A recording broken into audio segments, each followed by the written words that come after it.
Mom's been in an accident and taken to the hospital. Please take me there. I begged my husband through tears. I had just received a call that Mom had been in a traffic accident and was in critical condition unconscious.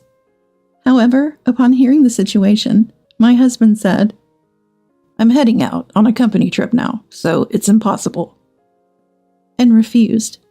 No matter how much I pleaded, he just laughed it off as if it was a joke. To me, the trip is more important. I'm never going to visit her in the hospital. My name is Emily. I'm 29 years old. I married my husband, a year my senior, 2 years ago, and we both work full-time. John and I met in the same college club. Since the club had many members, it wasn't easy to talk to everyone. But we became close after sitting next to each other at a drinking party one day.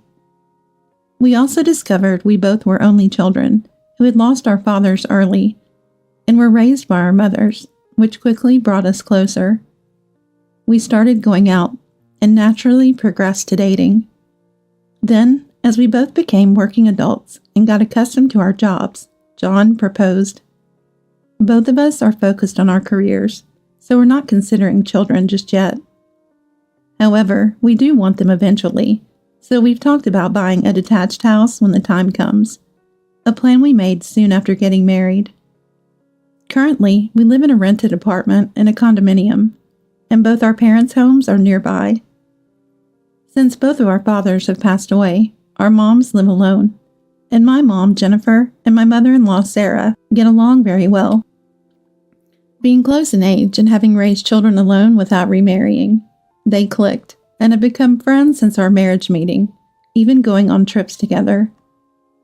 I was surprised they became so close, but I'm glad they met because Mom looks so happy with Sarah. Sarah has also taken a liking to me, and our relationship is good. However, John seems not to like that Sarah prioritizes Jennifer over him. John adores Sarah quite a bit. Even before we were married, it was clear how much he valued Sarah from his actions, and I could relate, coming from a single-parent family. But soon, after we started living together, I saw his true colors. One holiday, I received an email from my mom saying she was having lunch with Sarah, complete with a photo of them smiling. I remember seeing the text of the email saying I was having lunch with Sarah and a picture of the two of them smiling and how I naturally smiled. "Hey, John, look, Mom is out to lunch with Sarah. They sent a photo," I said, showing the image to John, who was at home, but he just clicked his tongue in annoyance. "What's that supposed to be? Some kind of jab at me?" "What are you talking about?" At that time, I didn't realize John disliked my mom. He didn't talk much in front of Mom, which I thought was due to the newness of our marriage and him feeling nervous. I never imagined he would resent my mom for being close with his own. "Because of her, Mom has been turning down my dinner invitations lately, saying she has plans with Jennifer or something. Doesn't your mom know how to keep her distance?" I was shocked to hear John thought this way and felt deeply hurt by his words about my mom. Sarah, too, seemed to have realized early on that John disliked my mom. Once, when the four of us were dining out and John made a snide remark towards Mom, Sarah couldn't bear it and scolded him. "John, what is this attitude towards Jennifer? Enough is enough." "What? You always side with her. Didn't you always say I was your precious son? Preferring someone you've recently become close with over your own son isn't funny at all." John argued back, but honestly, I found his attachment to Sarah to be unnervingly excessive.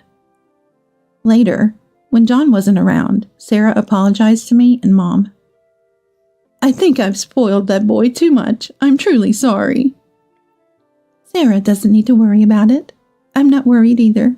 John just loves Sarah a lot." My mom, who is usually calm and doesn't often get angry, showed an understanding demeanor towards John's behavior. But I could tell right away that deep down she was hurt. And John, without considering Mom's feelings, kept worsening his attitude day by day.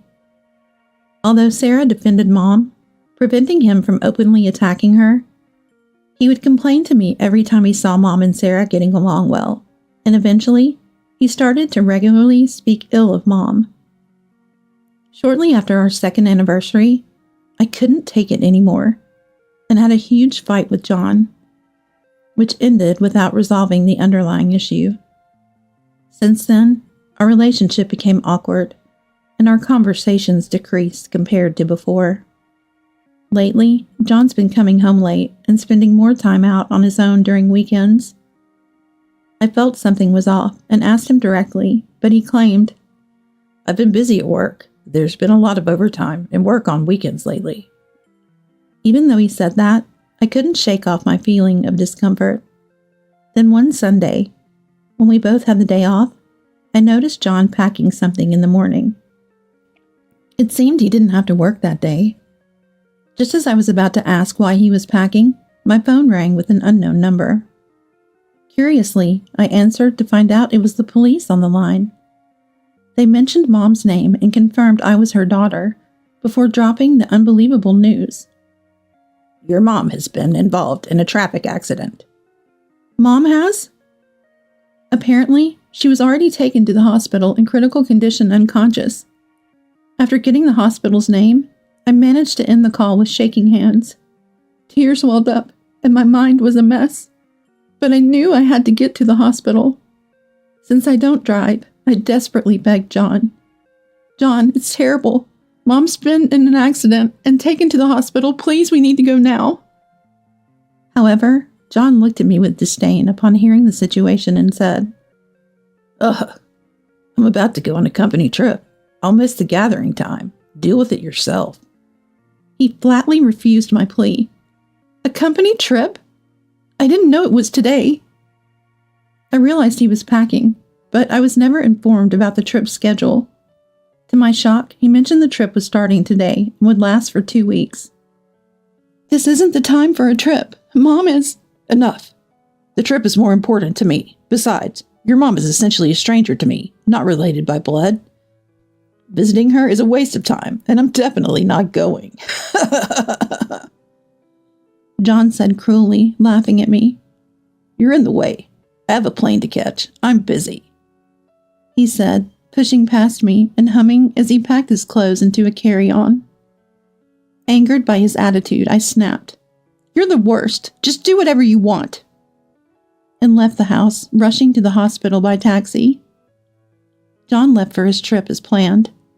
He wouldn't know about the terrible situation that occurred while he was away. I tried calling John several times over the 2 weeks, but never got through. In the evening, 2 weeks later, John returned home in high spirits. I looked at him coldly. "I need to give Mom her souvenirs. I wonder how she's doing," he said optimistically, but I didn't respond and quietly followed him as he said we were going to his parents' house. On the way, John happily talked about the many souvenirs he brought for Sarah, without a single word of concern for my injured mom. Upon arriving and about to open the door, John paused. "Huh, why is it locked?" It seemed odd to him since the door is usually unlocked when Sarah is home. "Is Mom not here?" John muttered. I pushed past John, pulled out the spare key to his parents' house from my bag, and unlocked the door. "Hey, why do you have the house key?" I didn't respond. John, who entered the house before me, tilted his head in confusion when he realized Sarah wasn't there. As John started to head towards the living room, I stopped him. "It's not that way. This way," I said, guiding John. Inside the room, a brand new portrait of Sarah was displayed. John, speechless, began to tremble as he stared at a white box placed near the portrait. Then turning to me with tears in his eyes, he rushed towards the urn. "Hey, what's this all about? What's going on?" I sighed deeply, restraining my anger towards John, and explained. "Sarah passed away while you were on your trip. The funeral is already over," I informed him, to which John glared at me. "Don't joke around. This can't be happening." Why did Mom have to die? Wasn't it your mom who was in an accident and unconscious?" John's loud and disrespectful remarks filled me with disgust. But I calmly spoke about what happened after Mom's accident. My mom woke up safely after that. She's fractured and currently undergoing rehabilitation, but is gradually recovering. Thanks to the efforts of medical professionals, Mom was somehow saved, though she is still hospitalized. However, John seemed unconvinced. "Then why did Mom?" he asked. It seems she was headed to our house on the day my mom had the accident. She fell from a pedestrian bridge. To which I replied, "You told Sarah you were going on a business trip, right?" Yes, I did tell her that." "Sarah had been suspicious of you lately. She noticed you were harder to reach. She probably wanted to check if the business trip was real." I explained, causing John to widen his eyes in surprise. A month ago, Sarah mentioned that John used to call or email her daily, but recently the communication had almost stopped. When Sarah tried calling, she couldn't get through, and if John did call back, he would say he was busy and hang up quickly. Sarah thought, "John is of a certain age, so it's understandable." But she couldn't shake off the suspicion that John might be hiding something. Fueled by mistrust, Sarah decided to verify the business trip herself. Coincidentally, when I received news of Mom's accident and was heading to our house. Sarah, who passed away, had bought a souvenir during her day trip with Mom last month, presumably intending to deliver it to us as a pretext for her visit. On that day, I was so distraught that I couldn't think of anything but rushing to the hospital, leaving no time to inform Sarah about Mom's accident. Sarah used a bus to get to the bus stop closest to our apartment and was walking from there. Apparently, she fell while climbing a pedestrian bridge. According to a witness, she missed a step just before reaching the top and tumbled down. An ambulance was called immediately, but she had suffered a severe head injury. Then Sarah passed away. After explaining everything to John, I glared at him intensely. "I called you several times after finding out about Sarah." For the past 2 weeks, no matter how I tried to reach out, John never answered the phone or replied to emails, and so Sarah's funeral went ahead without him. My mom was still in critical condition, and with the real son absent, we somehow managed to conclude Sarah's funeral amidst my unresolved feelings. "For the past 2 weeks, you've been ignoring my calls and hanging out. This incident has shown your true character. I'm divorcing you," I declared, and John collapsed on the spot, beginning to cry. "How can you say something like that right after Mom died? Divorce isn't something we should be discussing now. And I didn't contact you because I was always with colleagues, with no time to call." John sobbed, making excuses, which only angered me further. "Stop lying." I raised my voice, pulling out a sheet of paper from my bag and thrusting it in front of John. It was the schedule for the company trip I found in John's room. "This says the company trip was from the 12th to the 19th for a week. But you were gone from the 5th to the 19th. Right before leaving, you said the trip was for 2 weeks, didn't you? So where were you, and what were you doing during the first week from the 5th to the 12th? I know, you were cheating, weren't you? In that week, you were with your affair partner." I conveyed with certainty, and John, who had stopped crying, began to panic. "What are you talking about? I didn't cheat. I took some leave for the remaining week to travel with friends. See, work's been so busy lately, I needed a break." Fed up with John's continued excuses, I pulled out a smartphone from my pocket. Seeing it, John's face turned pale. This smartphone was John's, found in the closet while he was away on his trip. Probably there's another smartphone in John's bag, specifically prepared to communicate with his affair partner. Earlier, John claimed he couldn't contact me during the business trip due to lack of time, but he had left his usual smartphone at home, making it impossible to notice any calls. "All you do is lie. You left the smartphone at home to spend time with your affair partner." As I placed the smartphone in front of John, he began to shake and slammed his fist on the floor. Yeah, that's right. I've been fed up with you for a while now. I have someone else I love. He screamed as if defiant, and then, How did you know where to find the smartphone? Don't tell me you went through my room while I was gone. He bellowed, leaving me in disbelief. I glanced at Sarah's portrait. I'm sorry for showing you this in front of Sarah, and apologized in my heart for displaying such a scene in front of her. Sarah told me, I said, and John fell silent. After a big fight with John over my mom, he started coming home late and going out alone on his days off, claiming to work. With John being unreachable at odd times, I, filled with mistrust, consulted Sarah. Sarah, also suspicious of John, advised me. Since he was little, he had a habit of hiding things inconvenient for him. For example, tests with bad grades, or a glass cherished by his father that he broke by accident. He would hide those in the very back of the closet. If you find several towels there, it's likely he's hiding something inside. After Sarah's death, recalling her words, I searched John's closet and found the smartphone as expected. Mom told you about me? John, shocked that Sarah doubted him, was deeply disappointed. However, seeing him dejected didn't sway my heart. With this incident, I'll be filing for divorce and seeking alimony. I'm prepared to consult a lawyer and take this to court if necessary. I stated firmly, expressing my resolve. John groaned, but reluctantly agreed, realizing he couldn't escape the truth. Afterward, we properly divided our assets, and the divorce was finalized smoothly.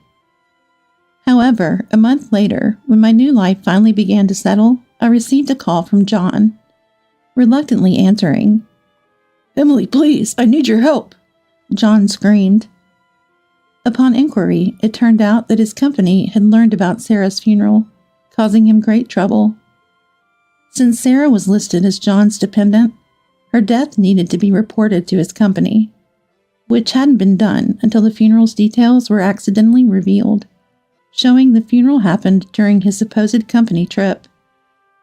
John was viewed as an unfilial and insensitive man by his colleagues for not attending his own mother's funeral.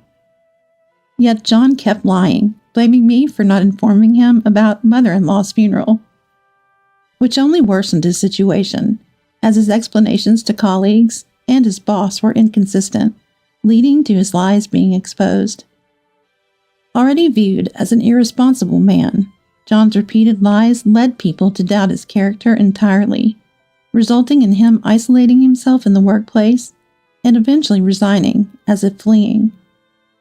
Now, without an income, John is back living at his in-laws, surviving on Sarah's inheritance. But it's come out in the neighborhood that I didn't attend the funeral, making me feel even more out of place. I even thought about selling the house, but that's proving to be difficult. John is recognized by the neighbors as a no-good son, making it awkward for him to even walk outside. Thus, he had been planning to sell the in-laws' house and move, but the old house doesn't seem to be selling at all. I'm really struggling right now, so Emily, let's start over. Remarry me and let's live together. Hearing this, I felt disgusted. It's clear he's only proposing remarriage because he's found himself in a bind. Don't be ridiculous. I've had enough of you. I'll never remarry you. Please, I'm begging you. Without this, I don't care about you anymore. You should just live with your affair partner. The thing is, I've already broken up with her. It seems the affair partner found out about Sarah's funeral and, following that, discovered she was the other woman. John had hidden his marital status, leading to an angry breakup, leaving him alone. It's your fault. I don't want to be with someone like you either. Goodbye. As I was about to hang up. Wait, if you won't agree to remarry, I'll come to your house. You're at your parents' place, right? John said, but I'm not, I replied. Then where are you? I'm not going to tell you, and I've recently changed jobs, so waiting outside my old company is pointless. I've asked various people to call the police without hesitation if they see you coming. I decided to sell the family home to put some distance between John and me. However, the house being old meant it might not sell easily. So with Mom's agreement, we decided to demolish it and sell the land. Mom, who was recently discharged from the hospital, is deeply saddened by the loss of her dear friend Sarah. We moved to a quieter location to live together peacefully. Consequently, I quit my job and found new employment. Just tell me where you are, at least. I owe Jennifer a visit. John desperately tried to find my location, but his words only angered me. Owe her? After treating Mom like a nuisance? Don't start with your convenient words now. Mom said she never wants to see you again. Wait, just a minute. I mercilessly ended the call. Then I blocked his number and later changed mine. I later learned John was struggling to find steady work, surviving on day jobs and looking for full-time employment without the option to borrow money due to his joblessness. Mom and I have begun a new life in a new place, free from the stress of dealing with John. Mom hasn't visited Sarah's grave since she couldn't attend the funeral and has been busy with the move after her discharge. Still struggling to accept Sarah's death, Mom often cries looking at photos and videos of Sarah. I want to visit Sarah's grave soon, she said sadly, so I replied, yes, let's go to the cemetery soon, planning to ensure we don't run into John. I aim to support Mom and make our new life in this new place fulfilling.